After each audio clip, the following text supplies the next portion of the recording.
Hello. I'm going to hop on today to say a little bit about asking powerful questions. Um, and this one is quite deep because it's really about asking the kind of questions that unlock greater exploration within.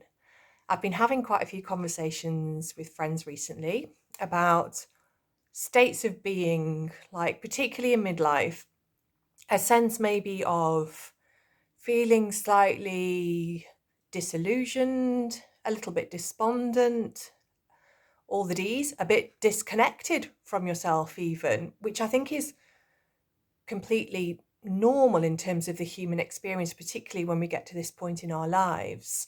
And so much of society is about changing what's out there, our circumstance, our situation, in order to create a deeper sense of meaning inside. And there is something in that in terms of obviously changing situations that you feel uncomfortable in, that don't really suit you anymore.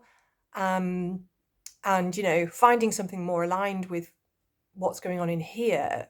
But there's a whole bigger exploration to happen when we stop looking at rearranging the furniture out here and go deep within ourselves. And, it gets, I don't know, labeled as being a bit too woo-woo for the general public. And actually, it's really not at all, because actually a hugely part of it is actually to be rational about it. And I think it's quite bizarre to get to this point in life and not to ask questions about who we are, what we're here for. So for me, the three biggest words to unlock this is, who am I? To unlock this whole conversation.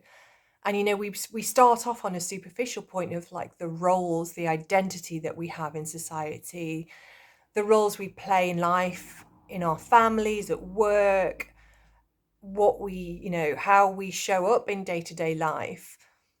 But there's something deeper than that, that it peels away all those layers and keeps asking and asking, yeah, but who am I? Who am I below that and below that and below that? The space that as babies and children we know intimately, because if you look at any baby, toddler, they are so at ease with themselves, fluidly moving through life. And what happens is we disconnect from that, and that's all part of like the human design of going out into the world and having experiences. But we associate so much with this idea of who we are, this body, this individual, this separate identity, that we completely overlook the fact that there's something much bigger at play here.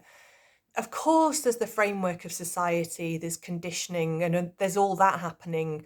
We're not going to deny the human experience. We're here to fully immerse ourselves in that.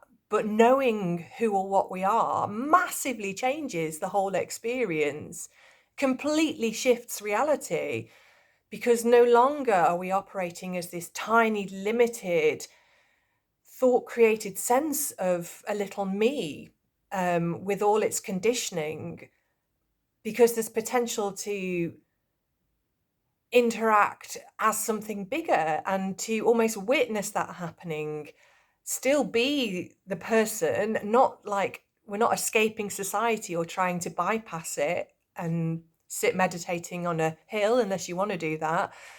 I want to engage fully in life, normal day-to-day life with a family, with jobs, etc., but not from this really limited sense of who I think I am, and to keep asking questions, to keep being curious, and not making assumptions. So it's a big one, but maybe sit with it and keep sitting with it, because I guess it's something we're going to sit with forever, really, or at least in this lifetime. Have a good day.